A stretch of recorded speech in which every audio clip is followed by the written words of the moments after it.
Hello दोस्तों, I hope आप सब अच्छे होंगे। साथियों, हम लोग उत्तर प्रदेश RO ARO 2023 के लिए प्रैक्टिस सेट सॉल्व कर रहे हैं और इसके अंतर्गत GS वर्ल्ड द्वारा पब्लिश किए गए प्रैक्टिस सेट को सॉल्व कराया जा रहा है। पिछले वीडियो में हम लोग 30 प्रश्न को सॉल्व किए थे। इस वीडियो में हम लोग 31 नंबर क्वेश्चन से शुरू करेंगे। तो यदि आप लोग चैनल पर नए हैं तो सब्सक्राइब कर लीजिए और बेल आइकन को प्रेस कर लीजिए, जिससे वीडियो के महत्वपूर्ण नोटिफिकेशन आप लोगों को मिलते रहे। वीडियो अगर अच्छा लगे तो लाइक करना बिल्कुल भी ना भूलें, अपने दोस्तों साथियों के साथ शेयर करें। वीडियो से रिलेटेड कोई भी कन्फ्यूजन हो, कोई फीडबैक हो, कमेंट बॉक्स में बता सकते हैं। और कमेंट बॉक्स में बताइएगा कि ये 30 क्वेश्चन की ये जो सीरीज़ चल रही है 30 क्वेश्चन की, वह 30 क्वेश्चन ही कराया जाए, 50-50 क्वेश्चन सॉल्व कराया जाए। जैसे अगर 50 क्वेश्चन सॉल्व कराया जाए तो वीडियो थोड़ी लेंदी हो जाएगी, लेकिन जैसे आप लोगों को अगर सही लगेगा तो 50-50 क्वेश्चन को ही एक प्रैक्टिस सेट में सॉल्व कराया जाएगा। कमेंट बॉक्स में बताइएगा, ठीक है। चलिए इसी के साथ वीडियो की शुरुआत करते हैं। क्वेश्चन नंबर 31 देखिए। 1930 में संपन्न हुए प्रथम गोलमेज सम्मेलन में वायसराय की कार्यकारिणी के सदस्य के रूप में निम्नलिखित में से कौन शामिल था? फजलुल हक, फजले हुसैन, आगा खां या फिर सुरेंद्रनाथ बनर्जी। इसका सही आंसर क्या होगा? इसका जो सही आंसर है वो हो जाएगा ऑप्शन बी, फजले हुसैन। प्रथम गोलमेज सम्मेलन जो 12 नवंबर 1930 को हुआ था, इसमें कुल 89 व्यक्तियों ने भाग लिया था। टोटल 89 लोगों ने इसमें पार्टिसिपेट किया था और मुस्लिम नेताओं में आगा खां, मोहम्मद अली, फजलुल हक और मोहम्मद अली जिन्ना इसमें शामिल हुए थे। हिंदू महासभा के नेता में मुंजे और जायकर शामिल थे। भारतीय पूंजीपति में एकमात्र प्रतिनिधि होमी मोदी शामिल हुए थे, जो भारतीय पूंजीपतियों का नेतृत्व कर रहे थे। और वायसराय की कार्यकारिणी के सदस्य के रूप में फजले हुसैन शामिल हुए थे। हरिजन प्रतिनिधि के सदस्य के रूप में डॉक्टर भीमराव अम्बेडकर तीनों गोलमेज सम्मेलनों में भाग लिए थे। तो इसका जो सही आंसर वो जाएगा आपका ऑप्शन बी, फजले हुसैन। निम्नलिखित में से कांग्रेस के किस अधिवेशन में पहली बार जनगण मन गाया गया था? 1890 के कलकत्ता अधिवेशन में, 1886 के कलकत्ता अधिवेशन में, 1911 के कलकत्ता अधिवेशन में या फिर 1896 के कलकत्ता अधिवेशन में। बताइए इसका सही आंसर क्या होगा? इसका जो सही आंसर साथियों वो हो जाएगा आपका ऑप्शन सी, 1911 ईस्वी के कलकत्ता अधिवेशन में पहली बार जो है जनगण मन गाया गया था। देखिए, नोबेल पुरस्कार विजेता रविन्द्रनाथ टैगोर द्वारा रचित लिखित राष्ट्रगान जनगण मन को जो 1911 में भारतीय राष्ट्रीय कांग्रेस का कलकत्ता में अधिवेशन हुआ था उसमें गाया गया था। और 20वीं सदी के सबसे महान कवियों में शामिल टैगोर द्वारा 1911 में सांस्कृतिनिष्ठ बंगाली में लिखा गया था। यह राष्ट्रीय स्वतंत्रता आंदोलन के दौरान भारतीयों ने देशभक्ति में जोश जगाने के लिए इसका बहुत व्यापक स्तर पे इस राष्ट्रगान का जो है गायन किया गया था। और पहली बार जो गाया गया था 1911 में गाया गया था। याद रखिएगा, आपका सही आंसर हो जाएगा ऑप्शन सी। भारतीय राष्ट्रीय कांग्रेस के कराची अधिवेशन के संदर्भ में निम्नलिखित कथनों पर विचार कीजिए। इस अधिवेशन में गांधी इरविन पैक्ट का समर्थन करने वाले मुख्य प्रस्ताव को आचार्य JB कृपलानी ने रखा था। यह भी निर्णय लिया गया कि भविष्य में मूलभूत और बड़े उद्योगों का राष्ट्रीयकरण किया जाएगा। इसमें 20 सूत्रीय समाजवादी कार्यक्रम को अपनाया गया था। कूट के हिसाब से आपको सही आंसर का चयन करना है। 1 और 2 सही है, 2 और 3 सही है, केवल 1 सही है या फिर तीनों सही हैं। इसका सही आंसर क्या होगा? इसका जो सही आंसर है वो हो जाएगा ऑप्शन बी, दूसरा और तीसरा सही है, पहला गलत है। पहले में क्या कहा गया है कि इस प्रस्ताव को आचार्य JB कृपलानी द्वारा प्रस्तुत किया गया था या फिर रखा गया था। यह ऑप्शन आपका गलत है। देखिए, कराची के कांग्रेस अधिवेशन में जो मौलिक अधिकार के प्रस्ताव को स्वीकार किया गया था, जिसमें 20 सूत्रीय समाजवादी कार्यक्रमों को अपनाया गया था, इस अधिवेशन में यह निर्णय लिया गया कि भविष्य में मूलभूत और जो बड़े उद्योगों का राष्ट्रीयकरण किया जाएगा। और इस अधिवेशन में गांधी इरविन पैक्ट का समर्थन करने वाला जो प्रस्ताव है वह जवाहरलाल नेहरू द्वारा रखा गया, न कि JB कृपलानी द्वारा। ठीक है, तो यह JB कृपलानी नहीं, जवाहरलाल नेहरू है। दूसरा तीसरा ऑप्शन जो है वो आपका सही है। निम्नलिखित में से किसके शासनकाल में अवध के नवाबों ने रुहेलखंड को अवध प्रांत में मिला लिया था? क्लाइव के शासनकाल में, वारेन हेस्टिंग के, सरजान शोर के या लॉर्ड क्लाइव के, लॉर्ड कॉर्नवालिस के। इसका सही आंसर हो जाएगा ऑप्शन बी, वारेन हेस्टिंग के शासनकाल में। पानीपत के तृतीय युद्ध जो 1761 ईस्वी में हुआ था, रुहेलखंड में अहमद शाह अब्दाली का साथ दिया। रुहेल जो थे उन्होंने अहमद शाह अब्दाली का साथ दिया और इस युद्ध के बाद रुहेल जो है वह एक स्वतंत्र राज्य के रूप में अस्तित्व में आया। वारेन हेस्टिंग के शासनकाल में अवध ने नवाबों के रुहेलखंड को अवध प्रांत में मिला लिया। रुहेल की जो राजधानी थी वह पहले बरेली थी, उसके बाद आंवला बन गई। 18वीं शताब्दी के पूर्वार्ध में उत्तर भारत में अफगान जो मुख्यतः पश्चिमी दिल्ली और आगरा के मध्य और पूर्व में अवध और इलाहाबाद के मध्य थे, यह एक गढ़ स्थापित किया गया। मतलब इन सभी को मिलाकर के एक गढ़ का निर्माण किया गया। ठीक है, तो इसका सही आंसर हो जाएगा ऑप्शन बी, वारेन हेस्टिंग के शासनकाल में यह किया गया था।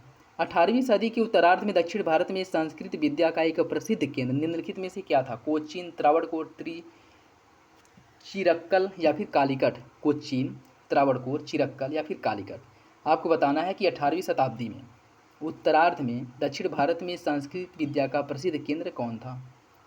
इसका जो सही आंसर है वो हो जाएगा आपका ऑप्शन बी, त्रावणकोर। 18वीं सदी के प्रारंभ में केरल में 4 प्रमुख राज्य थे, कालीकट, चिरक्कल, कोचीन और त्रावणकोर।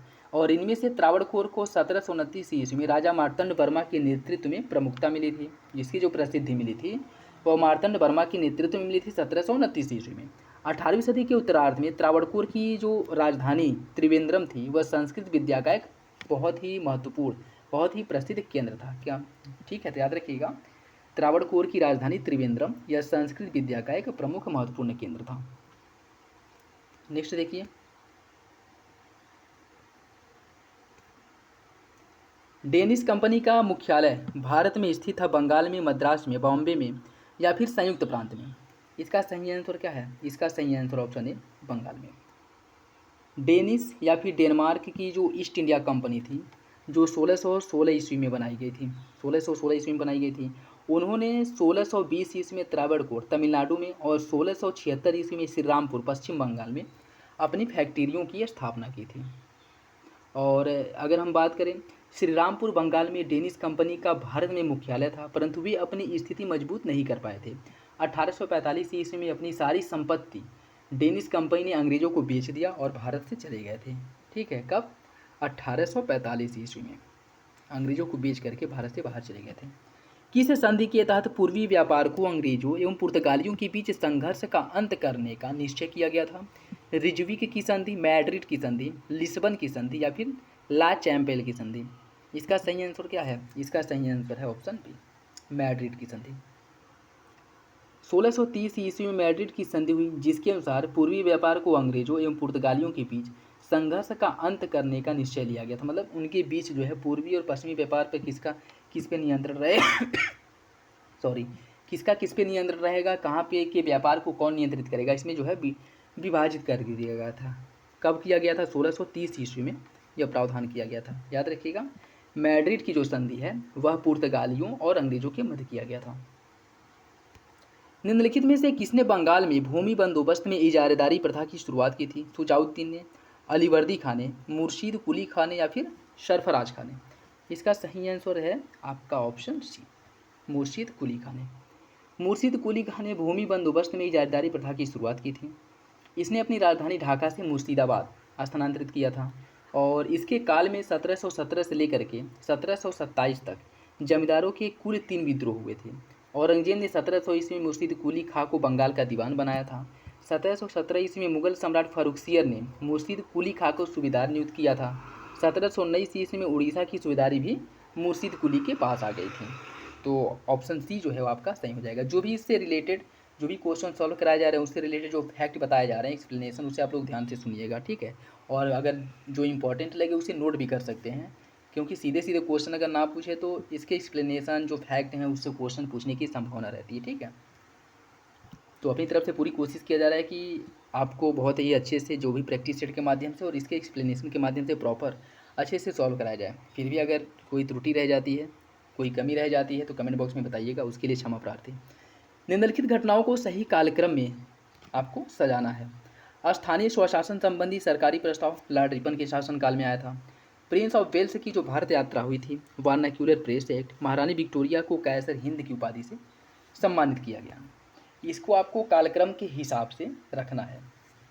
इसकी अगर हम बात करें, क्वेश्चन नंबर 39, इसकी अगर हम बात करें साथियों, लॉर्ड नॉर्थब्रुक 1872 से 1876 के शासनकाल में 1875 में प्रिंस ऑफ वेल्स की भारत यात्रा हुई थी। तो इसमें अगर हम प्रिंस ऑफ वेल्स की भारत यात्रा की बात करें, यह कब हुआ था? 1875 ईस्वी में प्रिंस ऑफ वेल्स की भारत यात्रा हुई थी। किसके समय? लॉर्ड नॉर्थब्रुक के समय में। ठीक है, और लॉर्ड लिंटन के शासनकाल में महारानी विक्टोरिया को कैसर हिंद की उपाधि से सम्मानित किया गया था और यह लिंटन का जो शासनकाल है 1876 से 80 तक था, और 1876 में ही इन्हें कैसरे हिंद की उपाधि से सम्मानित किया गया था। तो ये जो है 1876 हो जाएगा।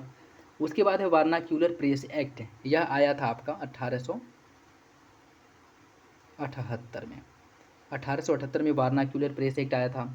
उसके बाद स्थानीय स्वशासन संबंधी रिपन का जो प्रस्ताव है यह लाया गया था 1882 में। ठीक है, तो सबसे पहले आ जाएगा प्रिंस ऑफ वेल्स की भारत यात्रा 2। उसके बाद आ जाएगा आपका महारानी विक्टोरिया, महारानी विक्टोरिया को कैसरे हिंद से जो सम्मानित किया गया था। फिर आपका 4 आ जाएगा। उसके बाद आ जाएगा आपका वर्नाक्यूलर प्रेस एक्ट जो 1878 में पारित किया गया था, ये है आपका तीसरे नंबर पे। फिर आ जाएगा स्थानीय स्वशासन का प्रारंभ किया जाना जो रिपन के समय में हुआ था, ये आपके पहले नंबर पे आ जाएगा। तो 2 4 3 1 इसका सही आंसर हो जाएगा। 2 4 3 1 ऑप्शन ए फर्स्ट सही है। नेक्स्ट देखिए, निम्नलिखित में से किसके शासनकाल में सिक्किम को नेपाल से आज़ाद किया गया था? लॉर्ड मिंटो के शासनकाल में, लॉर्ड हेस्टिंग के शासनकाल में, लॉर्ड एलनबरो के, या लॉर्ड ऑकलैंड के? बताइए इसका सही आंसर क्या होगा।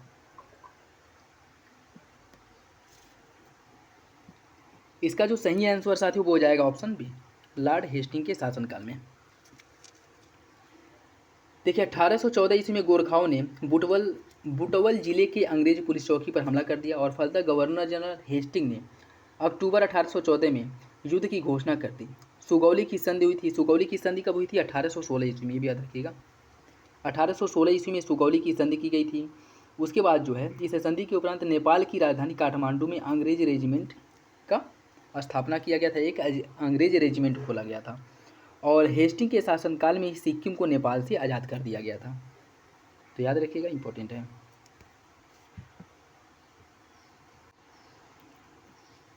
अठारहवीं शताब्दी के स्वतंत्र राज्य में उनके स्थापना वर्ष को सम्मिलित करना है। जाट राज्य मैसूर, कर्नाटक, हैदराबाद। अगर हम जाट राज्य की स्थापना की बात करें, जाट राज्य की स्थापना की बात करें तो इसकी स्थापना जो है वो 1700 ईस्वी में हुई थी, और इसकी स्थापना किसके द्वारा की गई थी? चूड़ामन और बदन सिंह द्वारा इसकी स्थापना की गई थी। मैसूर राज्य की स्थापना की गई थी 1761 ईस्वी में, और इसकी स्थापना हैदर अली द्वारा की गई थी। कर्नाटक राज्य की स्थापना सादत खां बुरहानुल मुल्क ने की थी 1722 ईस्वी में। हैदराबाद राज्य की स्थापना निजामुल मुल्क चिनकिलिच खां द्वारा की गई थी 1724 ईस्वी में। ठीक है, याद रखिएगा, इंपॉर्टेंट है। तो इसका जो सही आंसर है वो हो जाएगा आपका, इसका सही आंसर हो जाएगा ऑप्शन डी, 3 4 1 2। अन्य राज्यों की स्थापना की अगर हम बात करें, अवध की स्थापना, इसकी स्थापना भी 1722 ईस्वी में की गई थी, और इसकी स्थापना सादत खां द्वारा की गई थी। रूहेला, इसकी स्थापना वीर दाऊद और अली मोहम्मद खां द्वारा की गई थी। बंगस, जो फर्रुखाबाद क्षेत्र में जो एक साम्राज्य था, इसकी स्थापना मोहम्मद खां बंगस द्वारा की गई थी। नेक्स्ट देखिए, आंग्ल बर्मा युद्ध से संबंधित निम्नलिखित कथनों पर विचार कीजिए। द्वितीय आंग्ल बर्मा युद्ध लॉर्ड डफरिन के शासनकाल में हुआ था। लॉर्ड डफरिन ने 1886 को संपूर्ण बर्मा को अंग्रेजी राज्य में सम्मिलित कर लिया था या फिर मिला लिया था। आपको बताना है कि कौन सा विकल्प सही है, एक और दो दोनों, या इनमें से कोई नहीं। इसका जो सही आंसर है वो हो जाएगा ऑप्शन बी, दूसरा सही है, पहला गलत है। देखिए, प्रथम आंग्ल बर्मा युद्ध जो है वो 1824 से 1826 ईस्वी में हुआ था। ठीक, द्वितीय आंग्ल बर्मा युद्ध 1852 से 1853 में, तृतीय आंग्ल बर्मा युद्ध 1885 से 1886 ईस्वी में हुआ था। और अगर हम प्रथम आंग्ल बर्मा युद्ध की बात करें, इस तीनों देख लीजिए, इंपॉर्टेंट है, किसी से भी क्वेश्चन बन सकता है। ठीक है, तो प्रथम आंग्ल बर्मा युद्ध की अगर हम बात करें तो यह लॉर्ड एमहर्स्ट के काल में हुआ था, और यह जो है यानडबू की संधि द्वारा युद्ध को समाप्त किया गया था। ठीक है, तो प्रथम आंग्ल बर्मा युद्ध को यानडबू की संधि द्वारा समाप्त किया गया था। यानडबू की जो संधि है 1826 ईस्वी में हुई थी। द्वितीय आंग्ल बर्मा युद्ध जो है 1852 से 1853 डलहौजी के शासनकाल में हुआ था, और तृतीय आंग्ल बर्मा युद्ध जो है 1885-86 डफरिन के शासनकाल में हुआ था। 1886 को संपूर्ण बर्मा को अंग्रेजी राज्य में मिला लिया गया था। ठीक है, और 1935 ईस्वी में बर्मा को भारत से अलग करके 4 जनवरी 1948 को इसे पूर्ण रूप से आज़ाद कर दिया गया था। ठीक है, तो बर्मा जो है 1948 ईस्वी में पूर्ण रूप से आज़ाद हो गया था, और वैसे 1935 में इसे भारत से अलग कर दिया गया था, लेकिन पूर्ण राज्य का जो या पूर्ण देश का एक अलग देश का जो दर्जा दिया गया था वो 1948 में मिला था। ठीक है, तो याद रखिएगा, इंपॉर्टेंट है। और द्वितीय अंग्र वर्मा युद्ध जो है डफरिन के शासनकाल में नहीं हुआ था, यह डलहौजी के शासनकाल में हुआ था। तो पहला गलत है, दूसरा सही है। निम्नलिखित में से किस राज्य को शासितों के हित में कंपनी साम्राज्य में विलय किया गया था? सतारा, मैसूर, हैदराबाद या फिर अवध? इसका सही आंसर क्या होगा? इस सॉरी इसका जो सही आंसर साथियों वो हो जाएगा ऑप्शन डी, अवध का। कुप्रशासन का आरोप लगा करके अवध का विलय किया गया था। देखा 1856 ईस्वी में अवध का अधिग्रहण अंग्रेजी साम्राज्य विस्तार की नीति का तार्किक परिणाम था और इसे कुप्रशासन का आरोप लगा करके इसका विलय अंग्रेजी साम्राज्य में किया गया था। कब किया गया था? 1856 ईस्वी में। इंपॉर्टेंट है। किस वर्ष में ताम्रलिप्त ताम्लुक सरकार की स्मृति में एक डाक टिकट जारी किया गया जिसमें मातंगनी हाजरा की तस्वीर है? 2000, 2001, 2002 या फिर 2004? इसका सही आंसर हो जाएगा आपका ऑप्शन सी, 2002 में। ताम्लुक की सरकार ने अपनी पुलिस और विद्युत वाहिनी नाम की सेना भी स्थापित की थी जिसका अपना गुप्तचर विभाग था, न्यायालय, अन्य जो सैन्य विभाग थे, इन सबकी स्थापना की गई थी। और इसकी अगर हम बात करें 2002 ईस्वी में ताम्रलिप्ति ताम्लुक सरकार की स्मृति में एक डाक टिकट जारी किया गया था जिसमें मातंगनी हाजरा की तस्वीर थी। तो इसका जो सही आंसर वो हो जाएगा आपका ऑप्शन सी। ब्रिटिश भारत में किस वायसराय ने दिल्ली का राजधानी के रूप में विधिवत उद्घाटन किया था? लॉर्ड हार्डिंग द्वितीय ने, लॉर्ड रीडिंग ने, लॉर्ड इरविन ने या लॉर्ड वेलिंगटन ने? इसका जो सही आंसर है वो क्या होगा? इसका सही आंसर हो जाएगा आपका ऑप्शन सी। 1911 में कलकत्ता जो कोलकाता था, अब नाम इसका बदल गया है, वहाँ से दिल्ली को ब्रिटिश भारत की राजधानी बनाया गया। दिल्ली की राजधानी बनाने की घोषणा जॉर्ज पंचम ने 11 दिसंबर 1911 को ही कर दिया था। 1911 में लॉर्ड हार्डिंग द्वारा लंदन भेजे गए एक खत में भी कलकत्ता की जगह दिल्ली को राजधानी बनाने की बात की गई थी और ब्रिटिश भारत में लॉर्ड इरविन ने दिल्ली का राजधानी के रूप में विधिवत उद्घाटन किया था। तो इसका सही आंसर हो जाएगा ऑप्शन सी, लॉर्ड इरविन ने। ऐसे जियो जैसे यह आपका आखिरी दिन है, ऐसे सीखो कि आप हमेशा जीवित रहेंगे। यह कथन किसका है? अरविंद घोष का, बंकिम चंद्र चटर्जी का, महात्मा गांधी का या फिर एनी बेसेंट का? इसका सही आंसर हो जाएगा ऑप्शन सी, महात्मा गांधी का। महात्मा गांधी के दार्शनिक अराजकतावादी माना जाता है और इन्होंने ही कहा था कि ऐसे जियो जैसे कि यह आपका आखिरी दिन है और ऐसे सीखो कि आप हमेशा जीवित रहेंगे। तो ऑप्शन सी जो है आपका सही हो जाएगा। नेक्स्ट देखिए, निम्नलिखित घटनाओं को सही कालक्रम में आपको मिलाना है। संघीय न्यायालय की स्थापना, ब्रिटिश भारत में प्रांतीय चुनाव का परिणाम, भारतीय रिजर्व बैंक की स्थापना, कांग्रेस समाजवादी दल की स्थापना। इसको जो है क्रम के हिसाब से आपको रखना है। तो इसकी अगर हम बात करें, संघीय न्यायालय की जो स्थापना है, संघीय न्यायालय की स्थापना 1 अक्टूबर 1937 को भारत में संघीय न्यायालय की स्थापना की गई थी। 1937 ईस्वी में संघीय न्यायालय की स्थापना हुई थी और ब्रिटिश भारत में प्रांतीय चुनाव के परिणाम की घोषणा जो है वह फरवरी 1937 में हुआ था। ये भी 1937 में ही हुआ था लेकिन फरवरी में हुआ था, ठीक है। और यह जो है कब हुआ था? आपका अक्टूबर में हुआ था। यह जो हुआ था आपका फरवरी में हुआ था, ठीक। भारतीय रिजर्व बैंक की स्थापना की अगर हम बात करें, भारतीय रिजर्व बैंक की स्थापना जो है 1934 ईस्वी में भारतीय रिजर्व बैंक की प्रावधान किया गया था 1934 के अधिनियम द्वारा और 1935 ईस्वी में इसकी स्थापना की गई थी, ठीक है। 1934 के अधिनियम द्वारा 1935 में भारतीय रिजर्व बैंक की स्थापना की गई थी। और कांग्रेस समाजवादी दल की स्थापना जो है, कांग्रेस समाजवादी दल की स्थापना भी 1934 में की गई थी, ठीक है। तो इसकी अगर हम बात करें तो इसका सही आंसर हो जाएगा आपका 4, 2, 3, 1, ठीक है। कांग्रेस समाजवादी दल की स्थापना, उसके बाद आ जाएगा आपका कांग्रेस समाजवादी दल की स्थापना 1934, फिर ब्रिटिश भारत में प्रांतीय चुनाव का परिणाम, फिर आ जाएगा आपका ये भारतीय रिजर्व बैंक की स्थापना, उसके बाद संघीय न्यायालय की स्थापना, ठीक है। तो सही आंसर हो जाएगा आपका ऑप्शन बी, 4, 2, 3, 1। 1937 में हुए प्रांतीय चुनाव में कांग्रेस ने कितने प्रांतों 18 माह के अंदर कितने प्रांतों में सरकार का गठन किया था? 7, 8, 6 या फिर 9? इसका सही आंसर क्या होगा? इसका सही आंसर हो जाएगा ऑप्शन सी, 6 प्रांतों में इसका गठन किया गया था। निम्नलिखित में से कौन सी रचना अरविंद घोष से संबंधित नहीं है? Essays on Gita, the synthesis of yoga, the life divine या फिर गीता रहस्य। इसका सही आंसर क्या होगा, ए बी सी या फिर डी। इसका जो सही आंसर साथियों वो हो जाएगा ऑप्शन डी, गीता रहस्य। यह जो है अरविंद घोष की रचना नहीं है, जबकि essays on Gita, the synthesis of yoga और द लाइफ डिवाइन ये सभी जो है अरविंद घोष की रचनाएं हैं। गीता रहस्य जो है इनकी रचना नहीं है। ठीक है, गीता रहस्य की अगर हम बात करें तो यह बाल गंगाधर तिलक की रचना है। ठीक है, जिसे इन्होंने मांडले जेल में जिसकी रचना की थी, जिसे लिखा था। तो सही आंसर हो जाएगा आपका ऑप्शन डी। विदेशों में क्रांतिकारी संगठन एवं उसके संस्थापक वर्षों को सुमिलित करना है।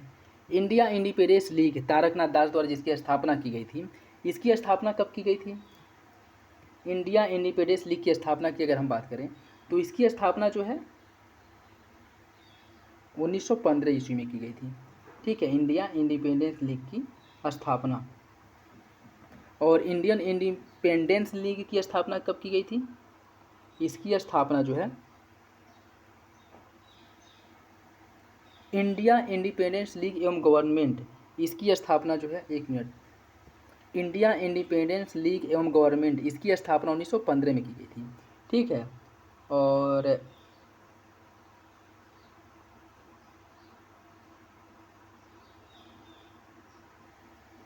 इंडिया इंडिपेंडेंस लीग की जो स्थापना है, जो जिसकी स्थापना तारकनाथ दास ने की थी, इसकी स्थापना 1907 में की गई थी। ठीक है, इंडिया इंडिपेंडेंस लीग एवं गवर्नमेंट इसकी स्थापना 1915 में की गई थी। और इसकी स्थापना जो है राजा महेंद्र प्रताप द्वारा किया गया था 1915 में। और इनके द्वारा काबुल अफगानिस्तान में प्रथम एक स्वतंत्र सरकार की स्थापना की गई थी। ठीक है, और जो इंडिया इंडिपेंडेंस लीग तारकनाथ दास द्वारा है, इसकी स्थापना जो की गई थी, यह तारकनाथ दास द्वारा अमेरिका में इसकी स्थापना की गई थी। ठीक है, और अभिनव भारत समाज की जो स्थापना की गई थी वह 1905 ईस्वी में की गई थी। ठीक है, अभिनव भारत समाज की स्थापना, और यह वी डी सावरकर द्वारा लंदन इंग्लैंड में इसकी स्थापना की गई थी। और इंडिया हाउस की जो स्थापना है यह की गई थी कहाँ, यह की गई थी आपकी 1906 ईस्वी में इंडिया हाउस की स्थापना की गई थी श्यामजी कृष्ण वर्मा द्वारा। ये भी इसकी स्थापना भी लंदन में की गई थी। तो याद रखिएगा इंडिया, ये देखिए नाम मिलता जुलता है। ठीक है, इसमें बस गवर्नमेंट लगा है और इसमें नहीं लगा है। तो इससे जो है अगर ऐसे बहुत डीप में जाकर के पूछेगा तो ऐसे क्वेश्चन पूछने की संभावना है, वैसे ऐसे क्वेश्चन नहीं पूछेगा।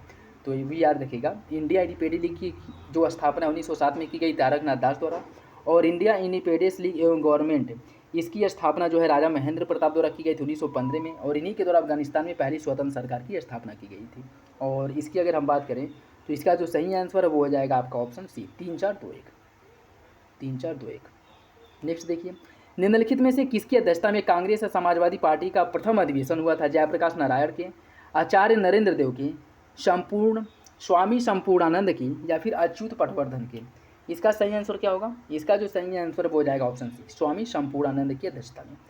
देखिए 1934 ईस्वी में स्वामी संपूर्णानंद की अध्यक्षता में कांग्रेस और समाजवादी पार्टी के प्रथम अधिवेशन की आयोजन किया गया था। कब किया गया था, 1934 ईस्वी में।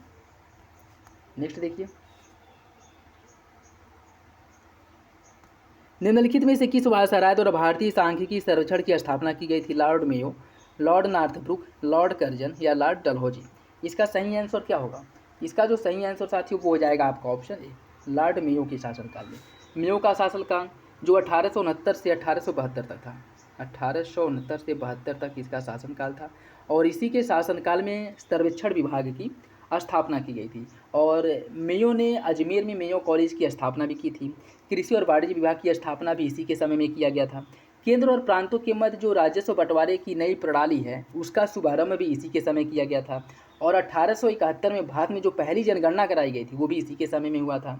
और राज्यों में रेलवे व्यवस्था का शुभारंभ भी इसी के समय में हुआ था। तो याद रखिएगा, इंपॉर्टेंट है। ठीक है, निम्नलिखित में से किसने या किसे सेनापति की उपाधि या सेना कार्ते की उपाधि दी गई थी। बाजीराव प्रथम को, बालाजी बाजीराव को, बालाजी विश्वनाथ को या फिर सवाई माधवराव को।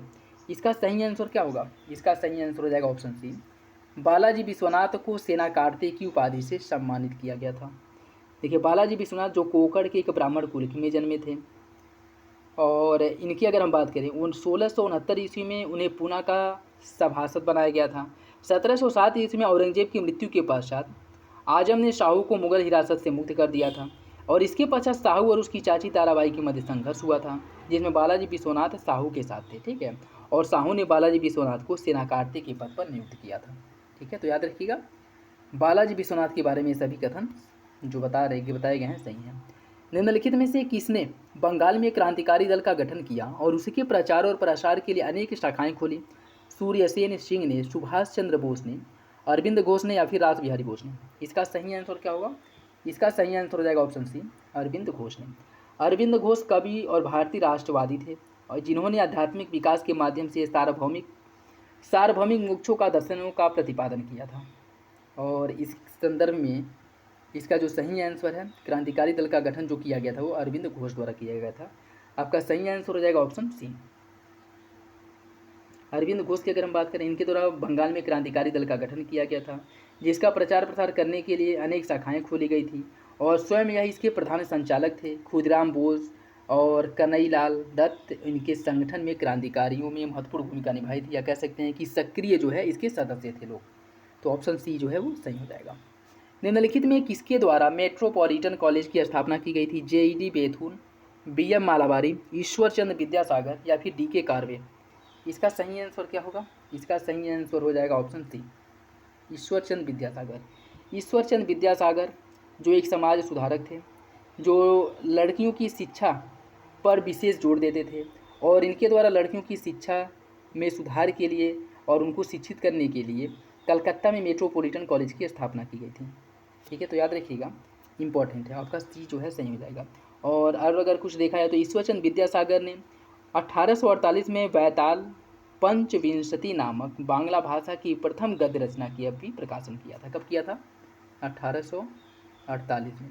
किसका प्रकाशन किया था? बैताल पंचविंशति नामक बांग्ला भाषा की प्रथम गद्य रचना का। सही आंसर हो जाएगा आपका ऑप्शन सी। किस सम्मेलन में कर्नल मैकमोहन द्वारा तिब्बत, चीन और भारत के बीच सीमा के रूप में मैकमोहन रेखा प्रस्तावित किया गया था? दिल्ली सम्मेलन, बम्बई सम्मेलन, शिमला सम्मेलन या फिर लंदन सम्मेलन? इसका सही आंसर क्या होगा? इसका जो सही आंसर साथियों वो हो जाएगा आपका ऑप्शन सी, शिमला सम्मेलन में।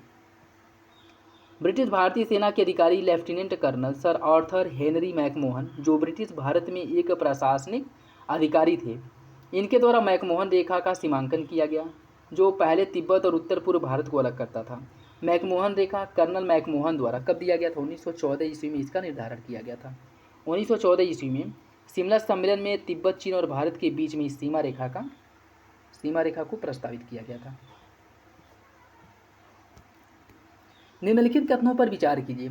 कारखाना अधिनियम 1881 उन कारखानों पर लागू था जहां श्रमिकों की संख्या कम से कम 100 थी। 7 से 12 वर्ष के बच्चों के काम करने की अवधि 9 घंटे इस अधिनियम ने निर्धारित किया था। आपको बताना है इसका सही आंसर क्या होगा? 1, 2, 1 और 2 दोनों, या इनमें से कोई नहीं। इसका जो सही आंसर साथियों वो हो जाएगा आपका ऑप्शन सी, दोनों सही हैं, दोनों सही हैं। और ये भी अगर पूछ ले कि कारखाना अधिनियम किसके समय में आया था? प्रथम कारखाना अधिनियम, यह जो है रिपन के शासनकाल में आया था प्रथम कारखाना अधिनियम। ठीक है, तो ये भी याद रखिएगा, इंपॉर्टेंट है। नेक्स्ट देखिए,